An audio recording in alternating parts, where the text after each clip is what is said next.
Prvič, ko sem šel v Ameriko, sem šel na eno konferenco poslovno in tam sem spoznal svojega zdajšnjega šefa, ki se je zelo nad mano navdušil in me je povabil, da se pridružim.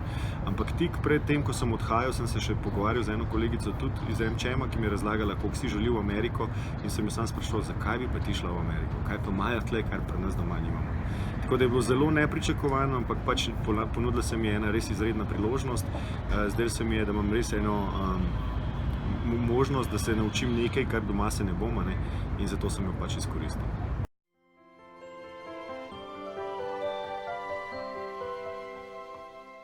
Mogoče ena velikih razlik, ki jo jaz tukaj opazim, je predvsem v samem odnosu do delovne sile. Zdi se mi, da v Sloveniji blazno z dobro željo zaščititi našo delovno silo postavljamo neka pravila, ki naredijo cel trg zelo tog, in je zelo težko človeka mogoče odpustiti, zato ga je tudi ljudje nočejo zaposliti.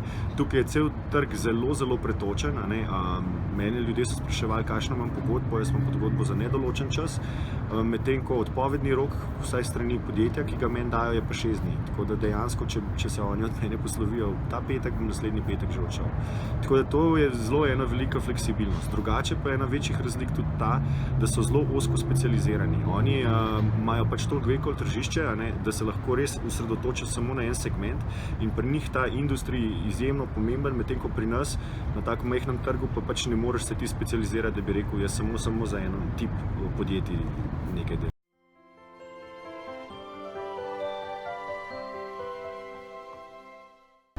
Iz poslovnega vidika mi je dala predvsem priložnost, da vsaj za ta posel, v katerem sem jaz, da res vidim, kako se te zadeve delajo na malo drugačnem nivoju. Tukaj je malo drugačna zakonodaja, ki zahteva podrobnejše preglede in take stvari, tako da za ljudi, ki so v moji stroki, je to praktično place to be.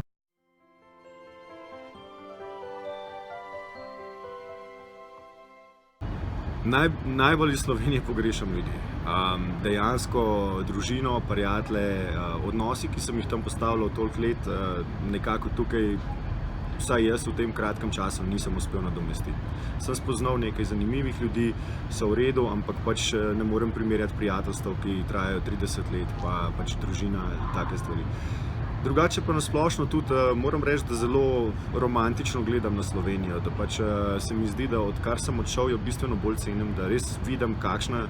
Zdi se mi, da imamo izjemno kvaliteto življenja in življenjskega sloga, samo da pač mogoče tega niti toliko ne vidimo, dokler smo doma. Potem pa, ko greš ven, pa ko vidiš, kaj vse manjka, pa mogoče to bolj spoznaš. Jaz zelo pogrešam, pač glede na to, da sem v Vegasu, tukaj puščava, jaz zelo pogrešam zelenje, pogrešam gozdove, gore, pa tudi se pravi, mentaliteta ljudi je pač drugačna.